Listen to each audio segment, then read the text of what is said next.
Hello everyone, welcome to this next video. We're going to be analyzing something interesting here, the post-Russo-Ukrainian War Russian economy in comparison with the USSR. So how do both economies compare? Which one is larger? Which one is smaller? Which one is more diversified? Which one is less diversified?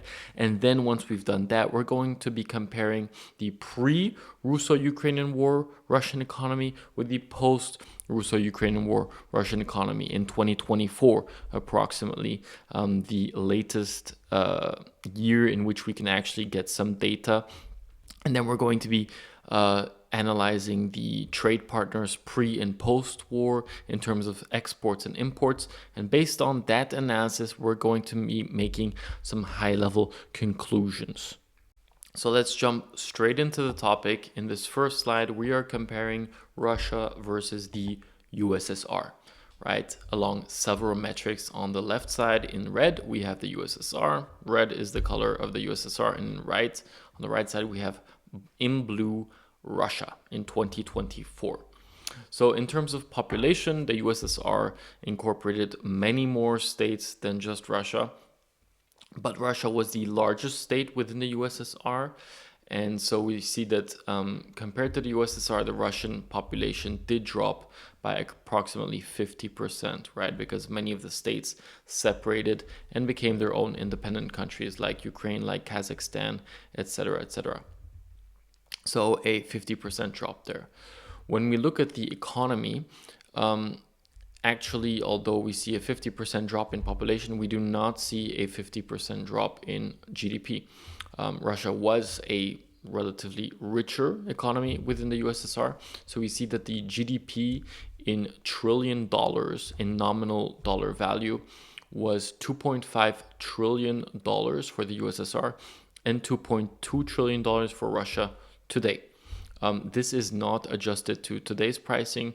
So in a way, we can say that this is not a correct comparison fully, but just looking at the nominal GDP back in the day for the USSR in the 80s compared to Russia today, that is a drop of 13%. In the next category, so per capita GDP, I did make an adjustment by purchasing price parity to 2024 dollars for the USSR. So without adjusting it, first of all, the average USSR person would have $8,700 back in the day, in the 80s. Where was when we compare it to Russia in 2024, the average citizen has approximately or should have $11,000 if we simply divide total GDP by the population, right? But that's not really correct. We know that US dollar values in the 80s is very different from today. So what I did is I changed that to adjust it for 2024 purchase price parity. And so when we compare the USSR purchase price parity adjusted GDP per capita, that goes up to $12,348 as opposed to Russia's $11,000 today. So we could say that the average USSR citizen was richer than the average Russian citizen today by purchase price parity. So by what they could buy with the money that they had, right? But GDP per capita is not really a perfect measure for how rich the average citizen is, because in some countries that wealth is very spread out equally among the citizens, and for some countries it's very concentrated, meaning that even if a country is very rich, there was a long tail of very poor people. And so what I did here is I also took the Gini coefficient. So when we look at the Gini coefficient, what is the Gini coefficient? It's a measure for how well distributed the wealth is of a country. So the lower that number, the better; the higher, the worse. So the USSR actually had a very good Gini coefficient. Thankfully, it was a communist country, so hopefully it has a good Gini coefficient of 0.275. And when we compare that with Russia, Russia has a Gini coefficient of 0.408, which is quite a lot worse, but that doesn't really say much to us, right? It doesn't really, what does that even mean, right? That difference from 0.27 to 0.4. Well, I decided to take the German Gini coefficient as a measure of comparison. Germany does have some wealth inequality within the EU, because there are quite a lot of very rich people within Germany. And so Germany, but it's still considered a relatively equal country. And so Germany is at 0.295. So we see that it's far closer to the USSR than it is to modern day Russia.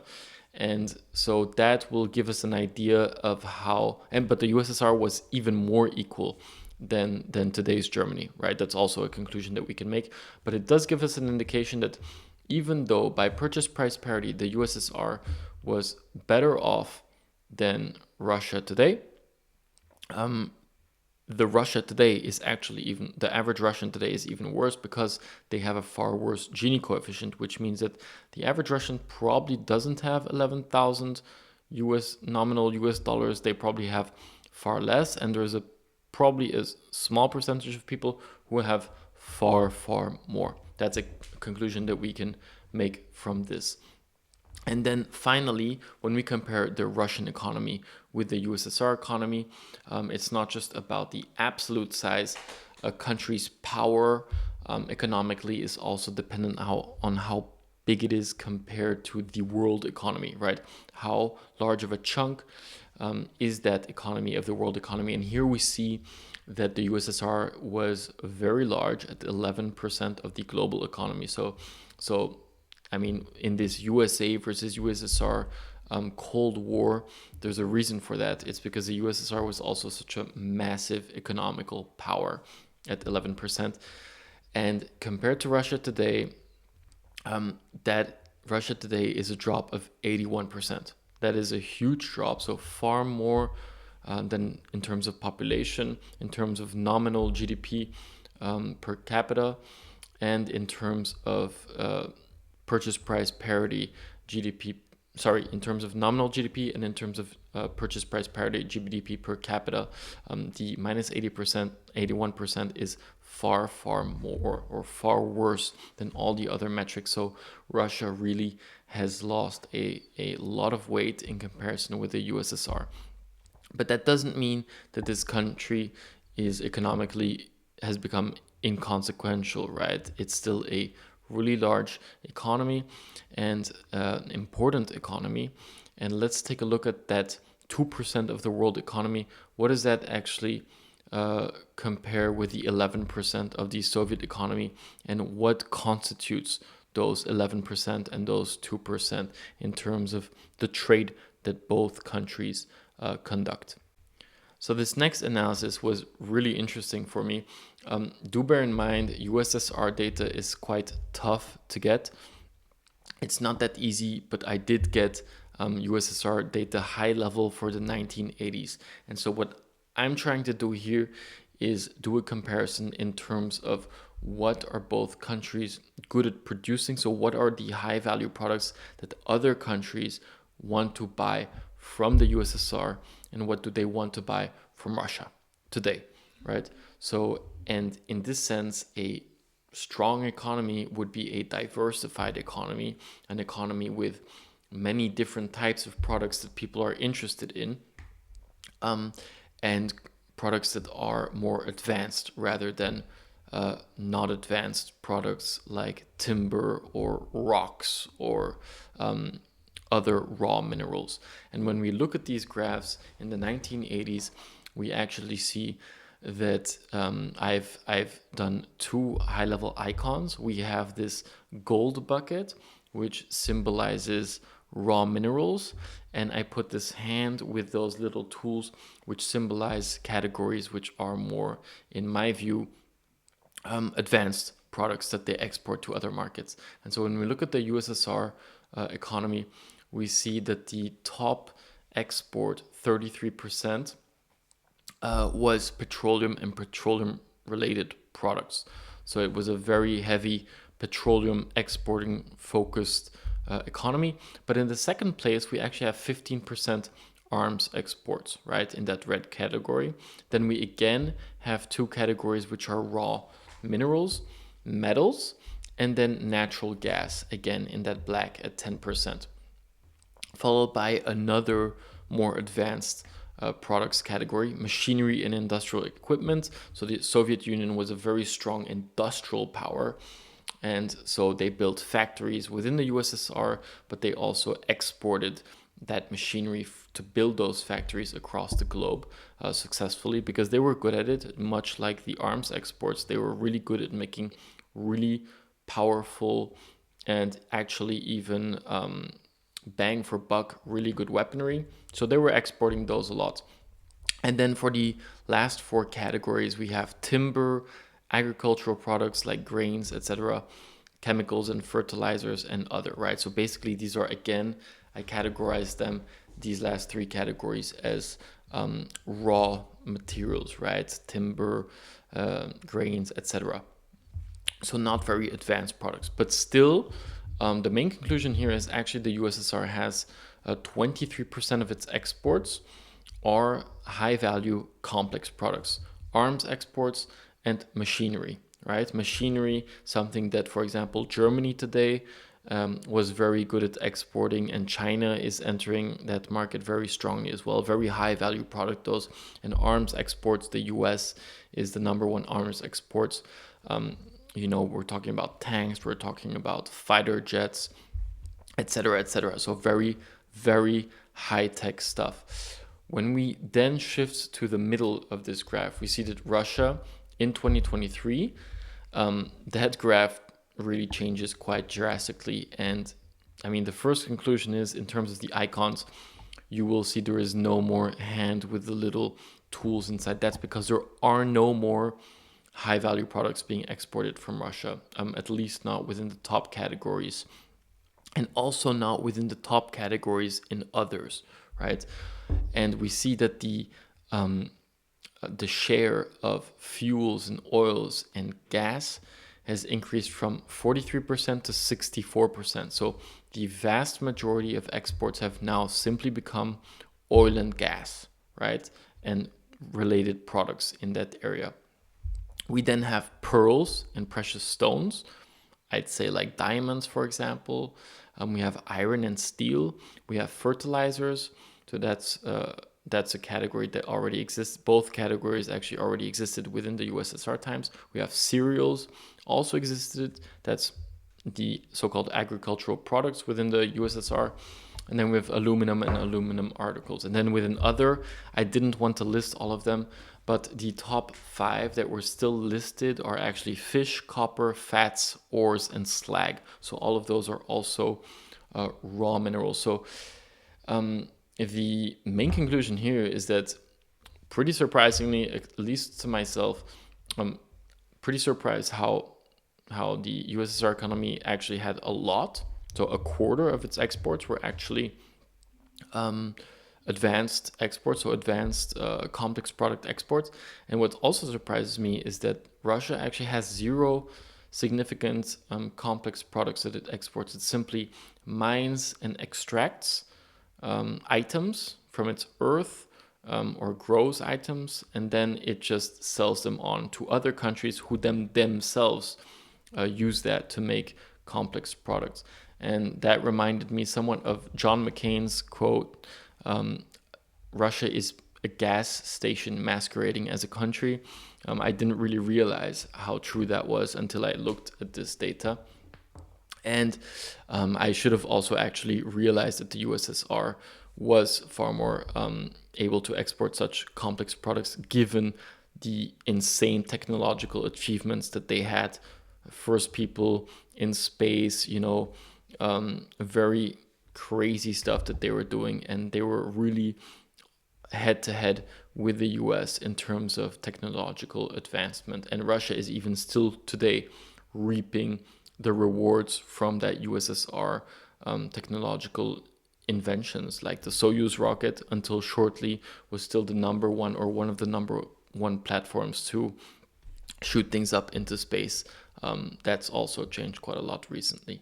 But yeah, so very interesting overview here. We see a complete shift from a more diversified, first of all, economy, from an economy that is focused on more high-end products to one that is completely focused actually on oil and gas, and then a couple of other things. So this next slide really took me a very long time to make, and that was a lot because it's just very difficult to get good data, in particular for 2024 on Russian exports. And I can already say the same for the slide after this on imports. So it took a long time to make. It was difficult to make. And as a token of appreciation, I would appreciate any comments, subscribes, and likes to show appreciation for this work. But jumping right in, essentially, I decided to compare the export partners from 2021 versus 2024 for Russia. Take these numbers, as I said, with a grain of salt. It's hard to get good data post-war on Russia. But what we do see is on the left side, 2021, I categorized each country in colors, red being Russian allies, dark blue being Ukrainian allies, light blue being Ukraine leaning. For example, the US I put as Ukraine leaning. I put South Korea and Japan as Ukraine leaning. And then finally, we have black, which I put somewhat as neutral countries. So not supporting outright Russia and not supporting outright Ukraine. And so the first thing that we see here in 2021 is that the total exports were 517. And in 2024, the total exports were 503 billion US dollars. And first conclusion is, wow, that's not really a big change, right? That's not a big change. That's surprising. But there are some surprising conclusions, or maybe not so surprising conclusions.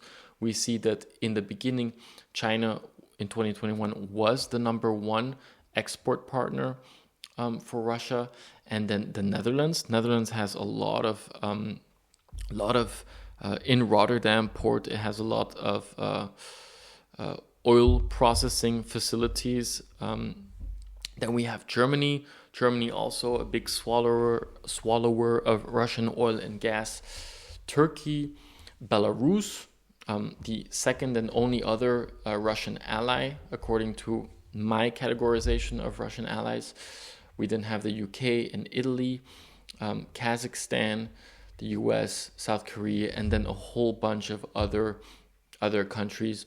Notably, India is barely visible at 9 billion US dollar of exports from Russia in 2021.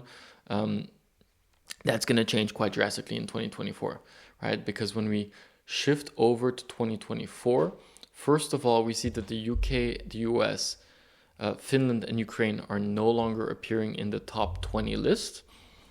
So those have all basically most effectively cut exports from Russia. We see that China basically doubled in size in terms of its importance, so 88% growth versus 2021. We see that India went completely crazy. It's now the second largest export partner for Russia at 626% growth, right? The Netherlands, that surprised me a lot, is still the third largest partner, basically imports the same amount of products from Russia as it did pre-war, and is a sign that the EU is not really taking the disassociation from Russia in terms of energy imports very seriously. But so the Netherlands is still processing a lot of imports from Russia. Turkey jumped up now to the fifth spot, or fourth spot actually, excluding others, by 17% growth. And then Italy grew a lot as well, 30%. Belarus stayed stable, and so on and so forth, right? And we have a couple of new entrants, the UAE, Lithuania, Latvia, and Czechia. Do bear in mind, for 2024, the data is not 100% reliable. I find it suspicious that Lithuania, Latvia, and Czechia would suddenly appear within the top 20, in particular, since several of these are absolutely very among the most anti-Russian countries within this list. Right, but we see here that China in 2021 was 13% of the exports for Russia, and by 2024 had become a quarter of the exports of Russia. So China has become hugely more important to Russia as an export market. And India basically went from 2% to 13% of all Russian exports. And when we look at it in a sense of high level, Russian allies versus Ukrainian allies, we see that Russian exports to Russian allies went from 18% of total exports all the way to 30%. So it almost essentially doubled, pretty much entirely due to China. And the Ukrainian allies went from 33%, so they used to be essentially the biggest bloc, or one of the biggest blocs, the Ukrainian allies, went from 33% all the way down to 24%. Still, 24% is a lot. So a quarter of Russian air exports are going directly to Ukrainian allies, right? That's the same amount as to China, right? 25% versus 24%. We see that Ukrainian leaning countries went from 14% down to 11%, so a slight decrease there. Again, as I said, that's South Korea, USA, Turkey, Japan, right? So they weaned off slightly, and the neutral countries remained the same, 35%, right? That could be, that's composed of India, for example, the UAE, Brazil, many of which increased their imports, but many countries which decreased drastically their imports, because actually one of the largest, one of the categories which reduced the most was actually the others category. So my assumption is that within that others category, there is also a lot of Ukrainian allies which have decreased their imports from Russia. And when we look at this next slide, we see Russian imports from 2021 and 2024 in US dollar billions. And here we see, I again categorize with the same colors, and we see that on a high level, it went from 300 billion US dollars imports to 297 billion US dollars in imports. So basically, again, little to no change, quite a surprise here. What did surprise me is actually, again, China, number one in 2024, but they're even importing less from China than they used to in 2021. So that actually surprised me, in particular since it's the number one partner at almost a quarter, or essentially a quarter in both periods. And what also surprised me is Germany is still a major partner, and actually the imports from Germany increased, right? That's crazy to me. We see that the US used to be an important import partner for Russia, but that decreased by pretty much 50%. We see that Belarus has increased in importance for Russia, and we see that Kazakhstan and many other black labeled countries increased drastically, and Turkey actually also. Turkey, which I labeled here as a Ukraine leaning, but could also be labeled as black. But essentially, Turkey has increased by 133% its exports to Russia, and Kazakhstan by 81%. And the main reason for this is that these two countries are basically using the sanctions against Ukraine as a way for them to re-export products towards Russia that Russia needs, right? So products from the EU, presumably, and from the US that are sanctioned to be exported towards Russia, they're just being re-exported from these two countries. That's why they shot up so much in the rankings. And then we see a slew of countries which have reduced drastically. So South Korea, Italy, France, the US, Japan. Again, the US is the one which reduced the most. And then many countries which remained positive or even increased significantly. Looking here, the Netherlands increased its exports to Russia by 61%, and many other EU countries have had a double-digit growth in terms of their exports to Russia. So when we compare, again, high-level Russian allies versus Ukrainian allies versus Ukraine leaning, we see that Russian allies actually decreased their exports towards Russia from 29% to 27%. Ukrainian allies, basically no change. There is no change there. That's quite crazy if you think about all the sanctions that are in place. We see that Ukraine leaning did decrease. That's mostly and majorly due to the US decreasing significantly its exports towards Russia, and then, or Russia decreasing its imports from the US. And then we see that the neutral category did grow quite significantly percentage wise, from 29% to 35% of total imports to Russia. So here, that's really surprising that Ukrainian allies are still basically unchanged. Many countries haven't really changed their export to Russia policy, and Russia is still importing basically as much as it did previously, pre-war. And in fact, the category that has reduced the most is Russian allies and Ukraine leaning, right?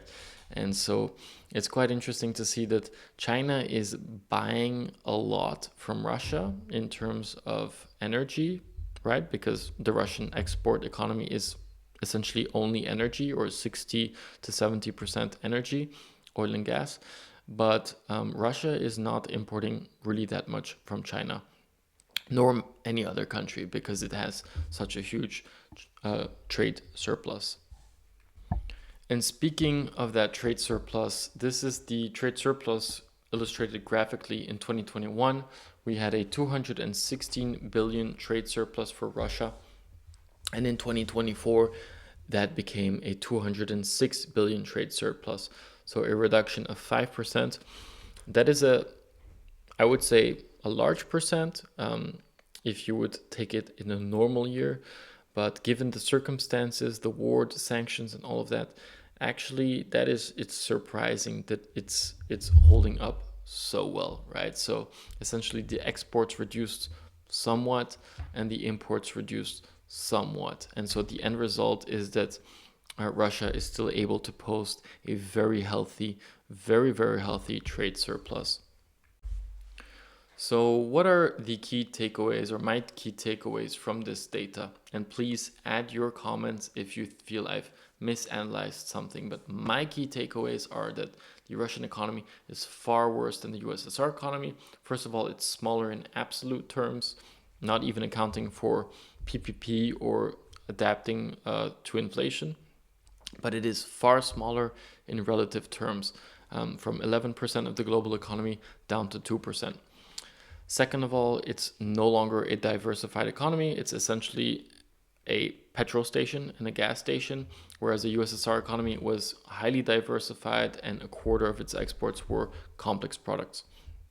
And then finally, unlike the USSR, it does not spread wealth equally. So it's a significant economy, but all of that money basically goes to a select few. This is something that the USSR did very well. They spread the wealth across the USSR very well. And so many people were actually quite sad that the USSR fell. Not everyone, but many people in many parts of the USSR are sad that it did fall. Ironically, this is something that the war is changing, right? So Russia's Gini coefficient is improving thanks to the war, because what's happening is wealth is now cascading down to the general population, because salaries are increasing drastically as competition on the labor market has increased drastically, because many people are now being attracted to go to war for really high salaries, or into the war industry for very high salaries, and the number of total employees is going down because of that, right? Either due to death or because they're being hired to go somewhere else. So I think that that is my view over the Russia versus USSR. And then looking at the Russian economy, the main conclusion for me is, surprisingly, the Russian economy is extremely war resilient. So Russia has had many years since 2014 to prepare for 2022, right? It's managed to disentangle its own economy from the world economy while making the rest of the world more dependent on its products, essentially oil and gas. In particular, the EU, which are Ukraine's strongest supporters and backers. So its strongest backers are actually the ones that were the most addicted to Russian gas and oil. And so it's created this extraction focused economy, and focusing on this very basic product, but a product that everyone needs, oil and gas, right? And what we see is that countries are actually very willing to sacrifice their morals. So sacrifice and looking away from this war in order to buy cheap Russian oil and gas, in order to not sanction the Russian economy themselves. Because let's say you're India, your population is extremely poor, and you need that oil, that cheap oil, to keep your country running, and you cannot afford to condemn or sanction Russia. You need that oil. And even worse, what we see based on this data is that even Ukraine's closest allies are not willing to completely disentangle because it's such an essential product, right? And so, thanks to the fact that Russia has been blessed, so blessed in terms of the minerals, its mineral richness, it's able to, throughout this war, post a very, very healthy and comfortable trade surplus of 200 billion US dollars, even after now several years of war. And this trade surplus is helping to continue to fuel that Russian war chest and war economy indefinitely, because as it stands, there's nothing really that anyone can do to stop people from buying Russian oil, unless there would be an all-out World War II style war where submarines would start torpedoing merchant ships. There's no way to stop anyone from buying that oil. It's very transportable. It can go anywhere within the world market on oil tankers. That's essentially the global market. So no matter how much Ukraine and the EU and other Ukrainian allies dislike it, India, China, and many other countries can and will keep buying Russian oil. And they have nothing really to say against those countries, because they themselves are still buying that Russian oil and gas, either directly or even indirectly, right? So there is no real moral high ground that anyone is standing on in that sense. And then moving on to the final slide. So what can Ukraine and Ukraine's allies actually do, right? Because they're addicted, or our economies are highly energy dependent, and we're addicted to oil and gas. We need it. And so what can we do? The constraint is that the entire Russian export is essentially oil and gas. But unlike gas, oil can be exported via tankers, whether the EU wants it or not, right? And so the main goal is to decrease the price of Russian oil. How can it do that, right? Because decreasing the price of oil will allow it to decrease Russia's revenues, and therefore trade surplus that it uses to then fuel and inject into its war economy and keep it afloat throughout this war. So one way is that Ukrainian allies can increase production of existing oil partners, such as Saudi Arabia, which, for example, the US has a lot of influence on, or the USA itself, which has itself become one of the largest oil producers in the world. So if they would increase their production, therefore reducing the prices, that will have a huge effect on Russia's revenues. Second of all, Ukrainian allies can embrace large oil producers which have traditionally been shunned from the global economy. So let's say that the EU says Russia is the greater evil in this situation, therefore we are willing to start buying from lesser evils, right? From Iran and Venezuela, both countries which are extremely oil blessed, but which have been shunned and sanctioned out of the global market. So by doing this, a lot of new oil would come onto the market, which again would, and a lot of know-how would enter these markets, which would allow oil to be extracted, which was not extractable before. So this would bring a lot of oil on the market, again, decrease prices globally, and as a result, reduce those oil revenues for Russia. And third of all, what Ukraine has been doing a lot in 2025 is focusing on bombing Russian oil refineries. And they're doing this more and more effectively because their weapons they have innovated significantly in terms of their weapons, and they've also increased the production of said weapons, and those weapons have increased in range, and they're able to now consistently keep hitting Russian oil refineries. By doing this, they're forcing Russia to sell crude oil, so a lower value product, as opposed to refined oil, which is a higher value export product. And obviously, therefore, also less oil in general. By bombing all this stuff, Russia will be able to A, export less oil, but B, the oil that they do export will be of lower value, which will again also therefore reduce oil revenues. And then finally, the last thing that Ukrainian allies can do, and in this case actually it's mostly the EU that is still significantly supporting Ukraine in its war. So what they can do to help is reduce the demand for Russian oil, or actually not Russian oil, but oil in general, right? And this can be done through a full green transition, and I'm including nuclear when I say that. But this will have also not just the effect of reducing the oil prices on the global market and therefore reduce Russian revenues, but it also has a long-term benefit for the EU, essentially to no longer be dependent as it was on Russia and on other oil-producing nations, which it is now dependent on, because the EU has now shifted its dependency away from Russia towards Qatar, the US, Algeria, Azerbaijan, etc., all countries which might one day also do their own Russia.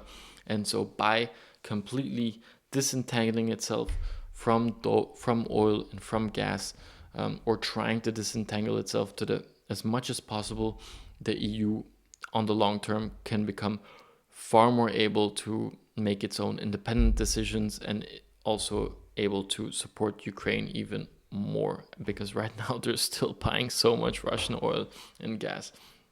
And actually, one way that this can be done is it can also even be paid for by the Chinese government. We all know that the Chinese government is over subsidizing their EV and photovoltaic industries. And they're doing this because they want their factories to be the dominant and only producers of EV products and photovoltaic products. And they can do this, and the EU can simply buy those subsidized products, therefore below market price or below production cost price even, in order to, in the short term, disentangle itself from those energy markets, right? So those are my key takeaways. Write down your key takeaways, what you agree with, what you disagree with, what you thought of this video. I would really appreciate a like, a comment, and subscribe. As I said, many of these graphs took a very long time to make and to assemble. The data is so and so, but high level, I think that we can make some good conclusions from it. And finally, if you do want to support me even further, I wrote a book and I published it, and it's on Amazon. So if you really want to support me even further, buy it on Amazon and also leave it a review on there. Thank you very much and have a nice day.